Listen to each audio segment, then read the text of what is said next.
All right, welcome back to Business Today. It's time that we build block by block. We're talking about the real estate sector and opportunities therein in terms of investment.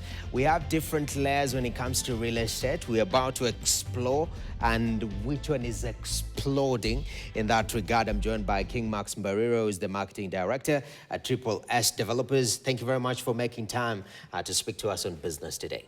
Thank you for hosting me today. So, King Max, for starters, real estate, right now, where we are as a country, our antennas are up, you know?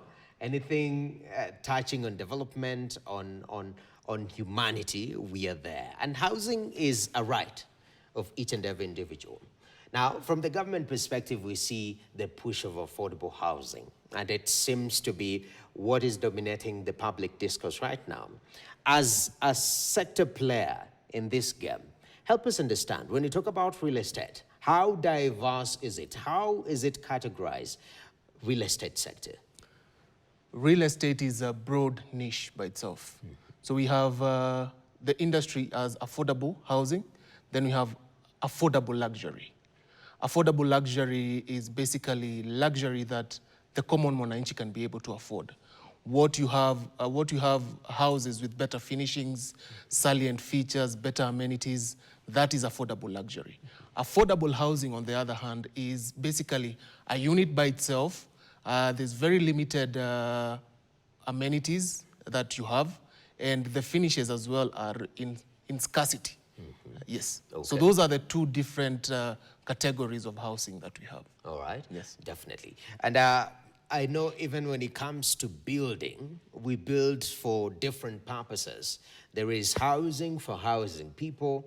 There is industrial development that we see. Warehousing is growing just right next to our compound. There's a huge warehouse amenity that is coming up. I think somebody has pumped there billions of shillings, which is really growing. From your observation, the Kenyan market, which aspects of real estate are growing, which ones are stunted, which ones are going down?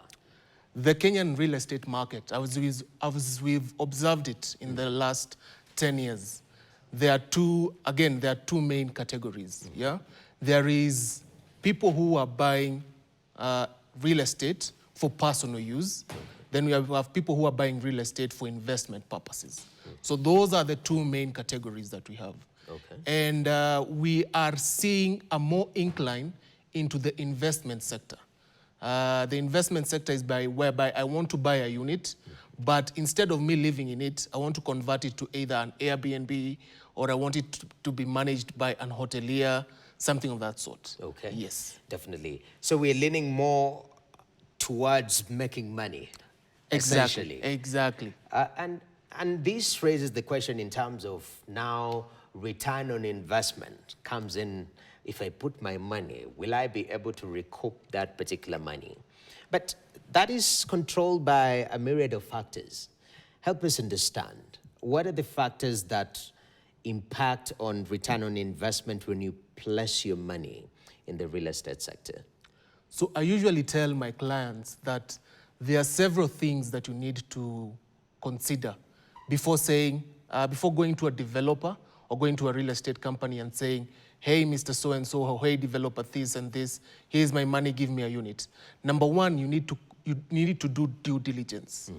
Due diligence is whereby you have an investor who's registered in the country, but you need to know, one, have they done a project before in this country? Do they have the financial capability to do that project? For example, if you look at SSS developers, we are in partnership with an international real estate company called Reportage Properties. And we have the financial capability of doing that. So that is one thing that stands out against us. All right. Sorry, that's what makes us stand out in the crowd, yeah? The other thing is you need to look at where exactly are you buying your property. So what is the proximity to the infrastructure that you're buying this property, yeah?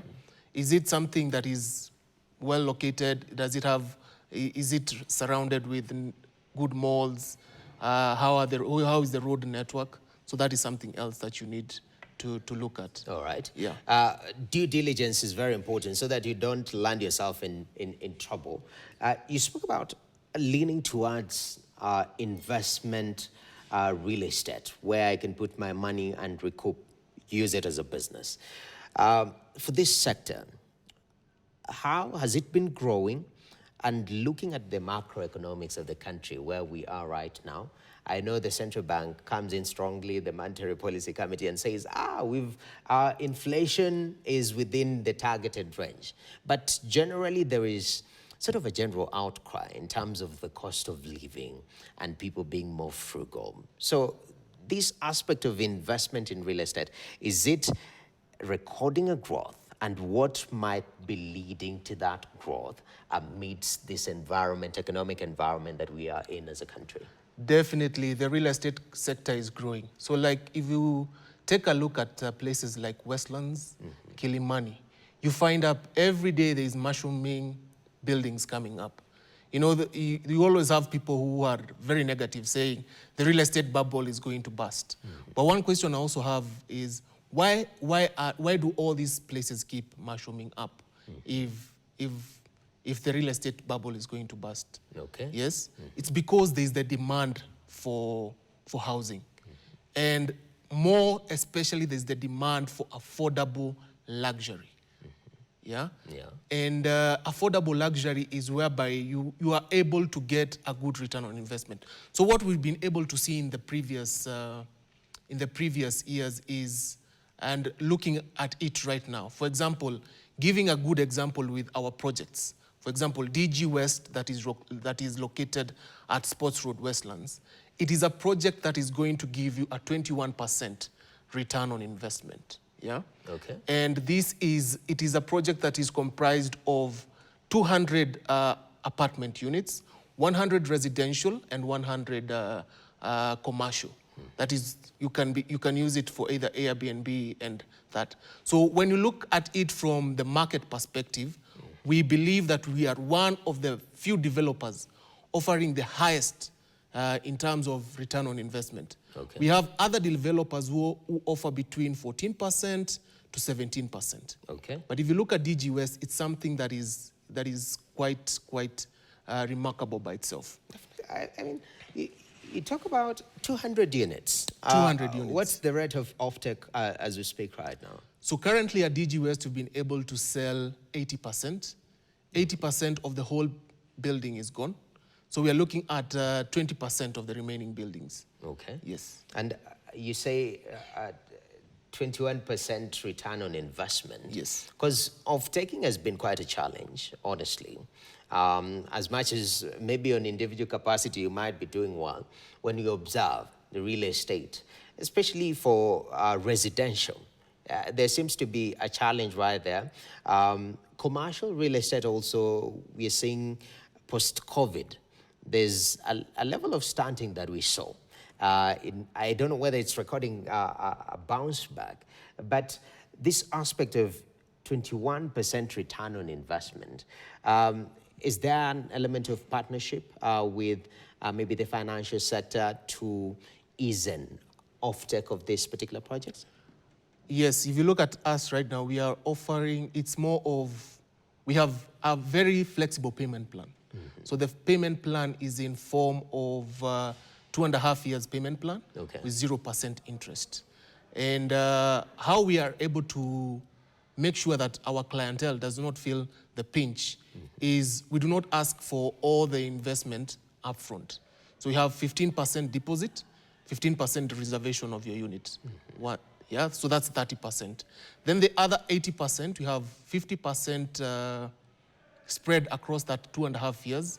So you're looking at probably a payment of 2,000 USD on a monthly basis. Okay. Then the 20% is because the project is currently ongoing construction, the 20% is upon delivery of the unit. Okay.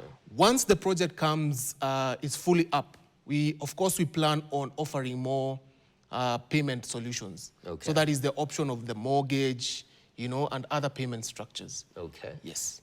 That's very interesting. Yeah. You say that sector is growing, and I wish I could inquire more on that. But I'd like us to go beyond borders, because now we are in a globalized economy where I can invest in different markets. When it comes to real estate, talk to me about the channels that a Kenyan with money or an institutional investor with a pool of money can explore and tap into real estate, not only in the country, but outside there. So that's also another market that we have really thought about as the leading real estate developers in luxury in Kenya. So we are launching a project called, or rather we have several projects in Dubai. We have partnered with an international real estate company. It's called Reportage Properties. Actually, this Friday, we will be launching Vadana 7. So we've done Vadana 1, Vadana 2. So we are doing Vadana 7.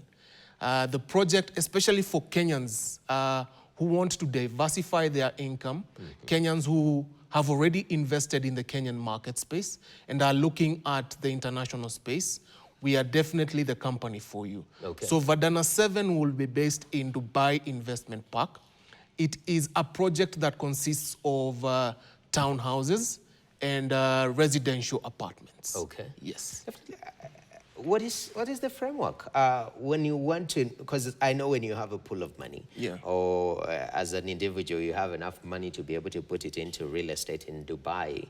First of all, what is the return on investment in Kenya? You were talking about 21%, and secondly, what is the regulatory environment to sort of make it smooth and easy for people to invest outside Kenya? So what makes it smooth and easy for our clientele is, apart from SSS developers having a footing in Kenya, we have a footing in other countries. Dubai being one of them, Okay. USA being one of them. So we have a footing in different countries. And our partner has a footing in 14 countries. So if you look at the Kenyan market space and the international space, it's quite different. Let's say you're an investor who wants to invest into the Kenyan market space. You don't require so much documentation. All you just need is either your passport, just formal documentation. But when it comes to the outside market space, it's quite a different ball game by itself. And that is now where SSS developers comes in. Being a company that has presence here in Kenya and also in other countries, Okay. we are able to make this process very smooth and seamless for clienteles. Our offices definitely are located at 46 Kabasiran, Okay. Lavington. Of course, for any other person who wants to invest outside there, Okay. you can visit us at our offices. All right. And we'll be able to take you into detail about this. All right. Yeah. Thank you very much, King Max. And definitely you've maximized that opportunity to even mention where your offices are. That's incredible.